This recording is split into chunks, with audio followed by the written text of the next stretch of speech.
सबसे पहले देवादिदेव महादेव गुरु के चरण में कोटि कोटि प्रणाम करतनी। हमार प्रणाम के स्वीकार करी, हमार प्रणाम के स्वीकार करी।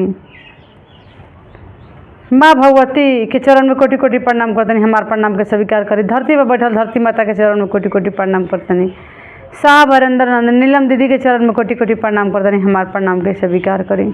जहाँ तक हमारा आवाज़ जा रहा बा, हम सब गुरु भाई बहना के चरण में कोटि कोटि प्रणाम करतनी, हमार प्रणाम के स्वीकार करी। यूट्यूब के माध्यम से जितना गुरु भाई बहन ललिता शिव चर्चा चैनल के देखा सब कोई के पैर छू के प्रणाम करतनी, हमार प्रणाम के स्वीकार करी। तो आए भैया देखी, हम ललिता जी आज रोज सुबह के बीच में बहुत सुंदर एगो शिव चर्चा कथा लेके आयल बनी। सावन स्पेशल कथा है कि सावन के महीना रहे, मैया पार्वती जी भोलेनाथ के कैसे पूजा करत रही। बड़ा शौक से फूल चुन चुन के बगीचा से ले आवत रही। आ बाबा भोलेनाथ के शरण में चढ़ावत रही, मंदिर में चढ़ावत रही, भोलेनाथ के सजावत रही। देखिए गुरु बहना लोग, सावन के महीना रहे, मैया पार्वती जी रही, बाबा भोलेनाथ रही, दोनों जना साथे रहत रहन जा। मैया पार्वती जी कहतरी कि हमरा भोलेनाथ के चरण छुए खातिर, पूजा करे खातिर लोग कहाँ कहाँ से पैदल जाता, देवघर नगरी में जाता। लोग कहाँ कहाँ से जल भर के ले आवता, फूल तोड़ के ले आवता हमरा भोलेनाथ के खुश करे खातिर। हम तो अपना महादेव के साथ में बानी, तो हमारा कितना पूजा करे के चाही। मैया पार्वती जी नियम बना ले रही कि हे भोलेनाथ, हम रौरा चरण में भर सावन के महीना में रहब, रौरा के हम फूल लोढ़ लोढ़ के ले आइब, और रौरा ऊपर चढ़ाइब, जल भर के ले आइब, रौरा पर चढ़ाइब। मैया पार्वती जी का करस कि जहाँ रहत रही वही जगह पर किनारे एगो नदी रहत रहे, वही नदी में से जल महादेव खातिर भर लेत रही। और वही नदी पर एगो कनैल के पेड़ रहे, भांग धतूरा के पेड़ रहे, बेलपत्र के रहे, तोड़ के ले आके अब भोलेनाथ के बड़ा प्रेम से पूजा करत रही।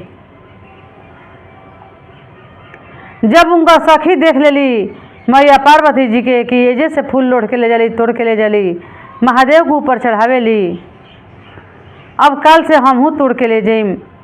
का करे बड़ी उ सहेली कि जाके सब फूल तोड़ ले बड़ी, बेल पत्रे धतूरा कनैल फूल सब चीज़ तोड़ ले बड़ी। अब पीछे से मैया पार्वती जाता रही तो जाए कहूँ फूल नहीं खे, सब फूल तोड़ल बा। जल भरली या लेके चल अली। कहली महादेव गुरु से कि हे महादेव गुरु, रौरा जाई कहीं से हमरा के आज रौरा फूल ले आन दही। सब दिन तो हम फूल लेबे करीला, आज हम कैसे रौरा के पूजा करब, हमरा फूल ना मिलल ह। जाए के हमरा हिम्मत ना रहे कि हम फूल तोड़ ले आई, हम खाली जल भर के लेके चल आइल बानी, हमारा फूल चाहे, बिना फूल के पूजा कैसे रौरा के करम। ई ना कहली पार्वती मैया कि हमार सखी सहेली तोड़ ले बड़ी, कहत रही कि जाए के हमरा आगे बढ़े के हिम्मत ना कैल ह।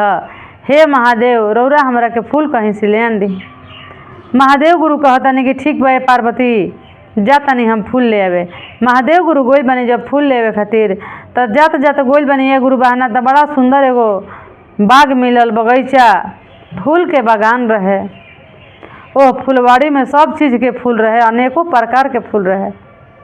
महादेव गुरु का कहने कि बहुत सारा ढेर सारा फूल तोड़ लेनी, आ तोड़ के एगो डलिया में भर के ले आके पार्वती जी के देतनी कि ल ए पार्वती, हम फूल तोड़ के लेके आगो नहीं, फूल बेलपत्र धतूरा सब चीज तोड़ के ले आन देले बनी। हे पार्वती तू ल।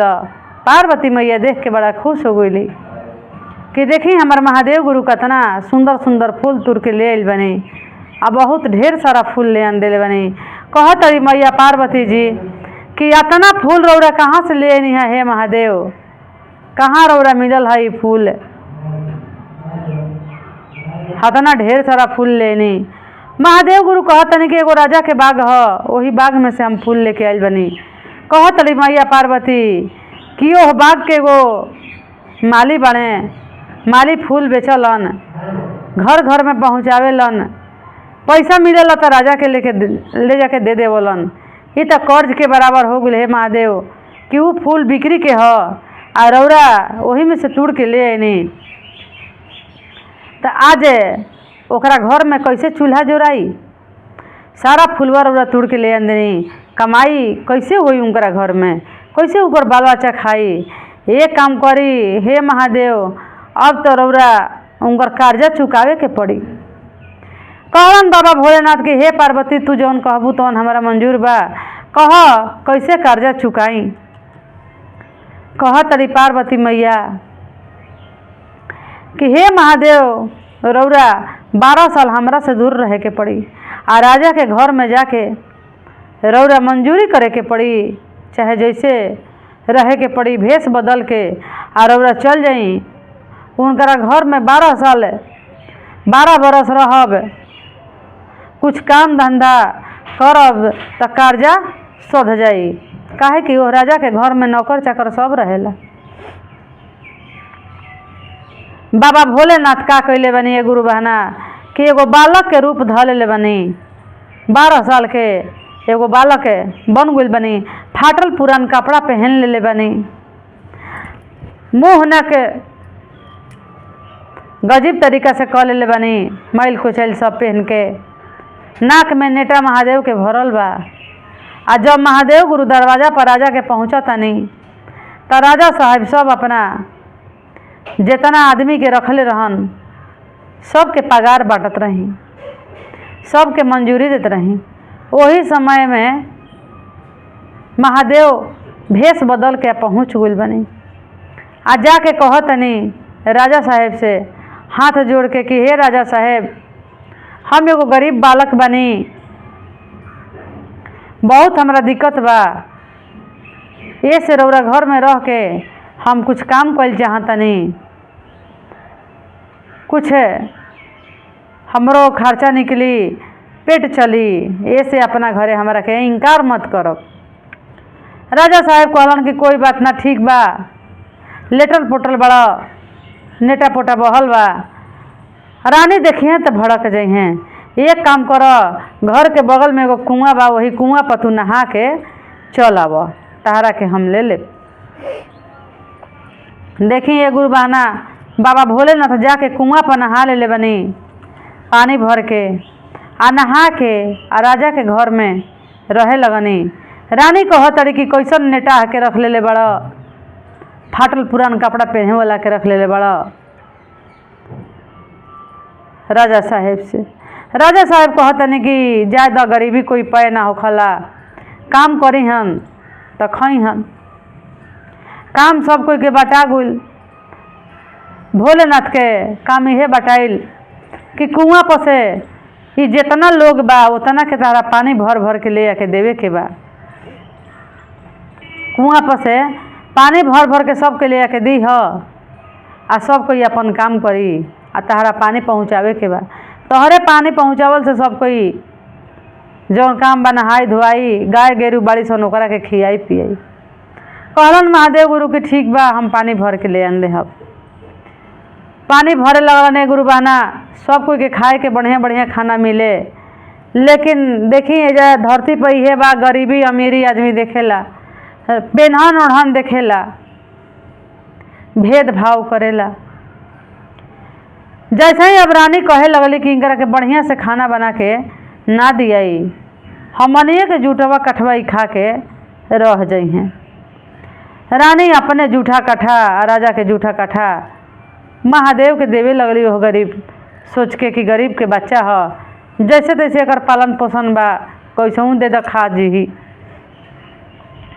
खाना देवे लगली ये गुरु बहना, महादेव गुरु खाए लगनी, रहे लगनी। जेकरा घर में जे जाला जैसे मान मर्यादा होखला वैसे ही आदमी रहेला। जैसे ही अब तो महादेव गुरु अपन एगो वचन लेके आगू नहीं कि हमरा 12 साल रहे के बा घर में। कैसे महादेव गुरु खाए लगनी, रहे लगनी। वही जा कुछ समय निकल गुले गुरु बहना कहतनी महादेव गुरु राजा साहेब से कि ये राजा साहेब तहार बाल बच्चा नहीं खे लौकत बाकी नहीं खे। आ महादेव गुरु के तो सब पता रहे कि राजा के औलाद नहीं खे।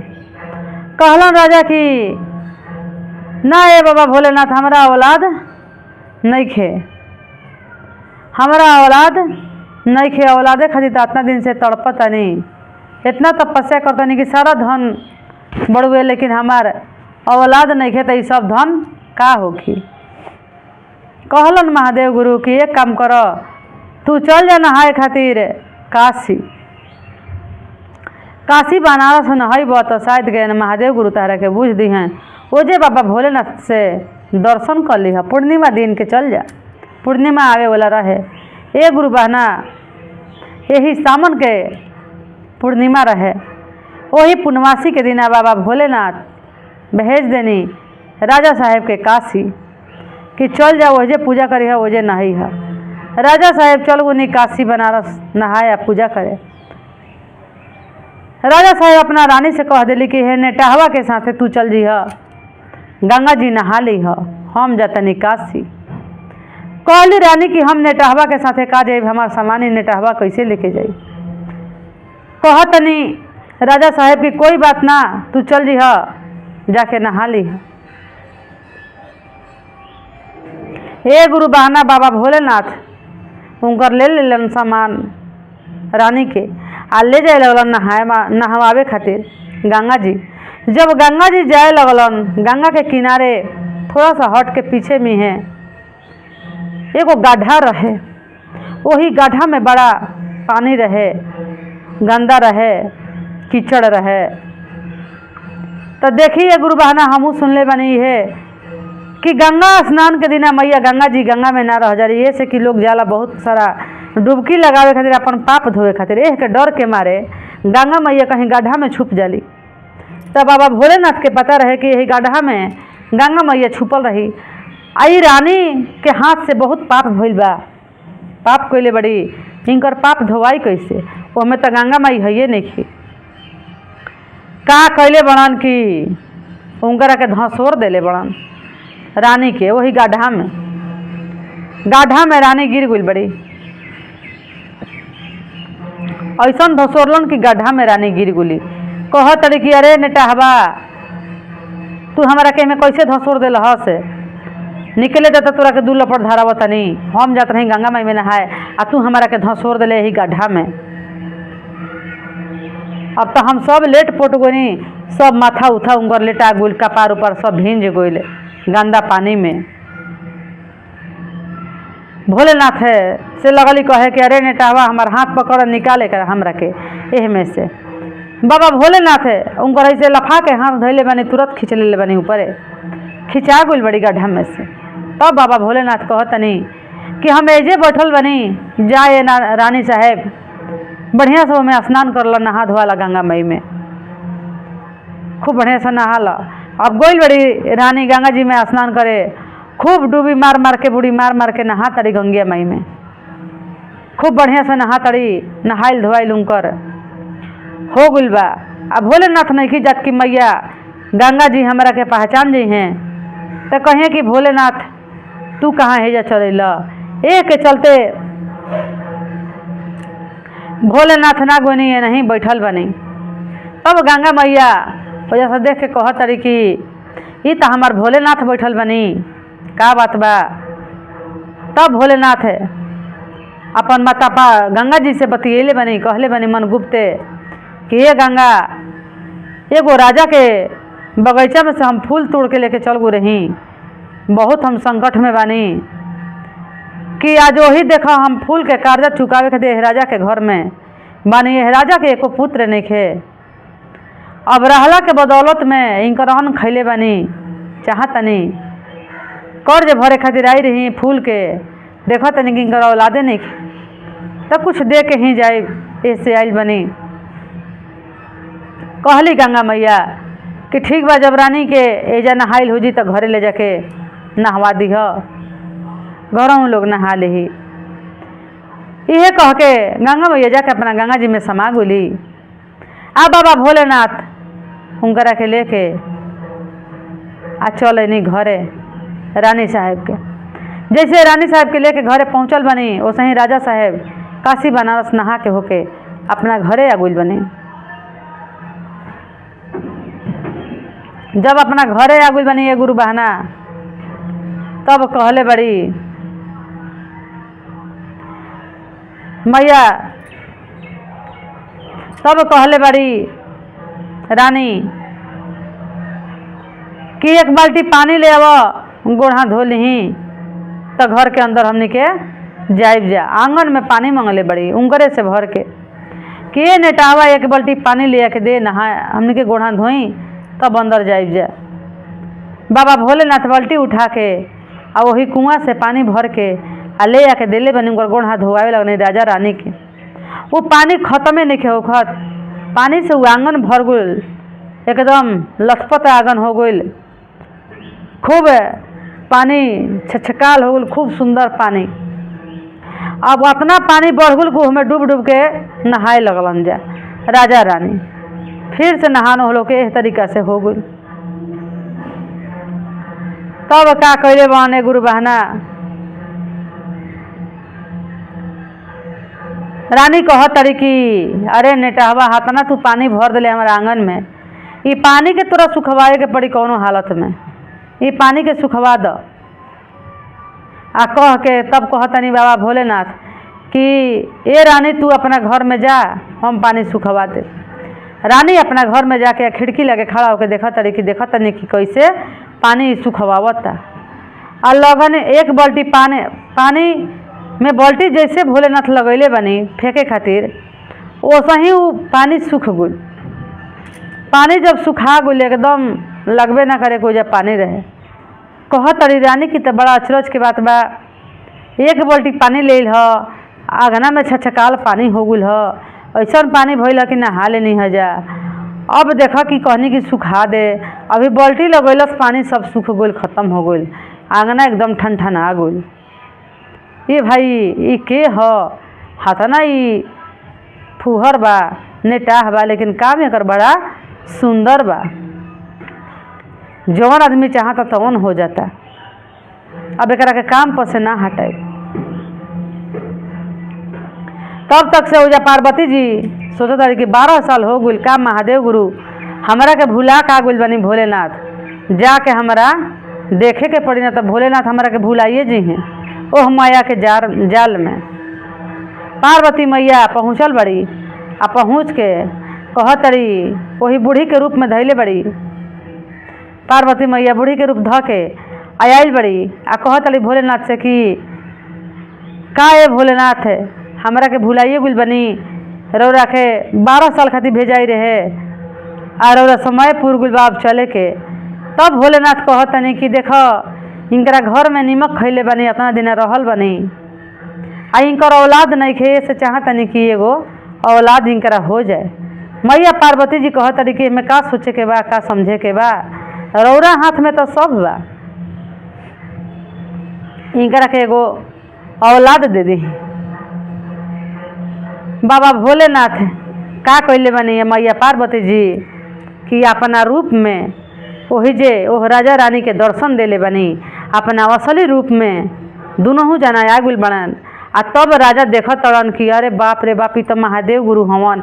आ मैया पार्वती जी जय गुली खड़े उंगरा गोड़ पर गिर गुलन महादेव गुरु के कि हे भोलेनाथ हमारा से बड़ी भारी गलती हो गई, गरीब समझ के नेटाह समझ के हमनी के रौरा के बड़ी अपमान कैनी है जा, हमनी के माफ़ कर दे, हमनी के माफ़ी के लायक नहीं जाए भोलेनाथ।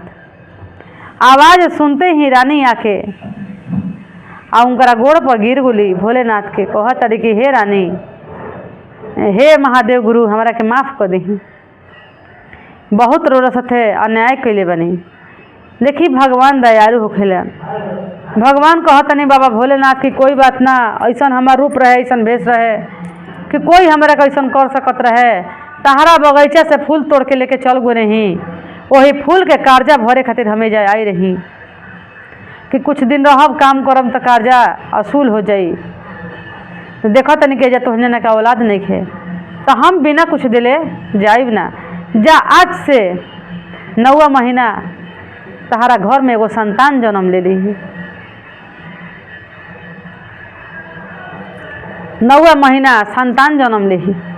तब राजा साहेब कहतनी कि हे महादेव गुरु, रौरा हमरा के ऐसा सुंदर फल दे देनी, इतना बढ़िया फल दे देनी।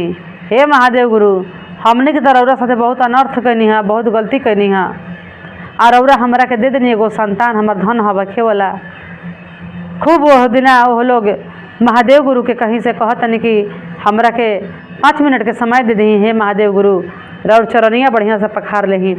गंगा जल पानी मांगा के महादेव गुरु के चरण पखरलस लोग, दूध से स्नान करवैलस लोग, खूब बढ़िया से पूजा पाठ करके खोइछा भर के मैया पार्वती जी के रानी विदाई कैली। रानी विदा कर दिली। महादेव गुरु रानी अपना बसेरा अपना झोपड़ी में चल गुलन पर्वत पहाड़ पर। तब ये लोग कहलस महादेव गुरु से कि हे महादेव गुरु, अब हमनी के माफ़ करी, हमनी के घर में सब कुछ है हो गइल, लेकिन हमनी के ना चिन्हनी जा कि महादेव गुरु बानी, न तो ऐसा गलती ना हो। ऐसे कौना रूप में के आवला, कौना रूप में के बा, कभी केहू के अपमान ना करे के चाहिए गुरु बहना, कभी केहू के अपमान ना करे के चाहिए। हर हर महादेव, हर हर महादेव।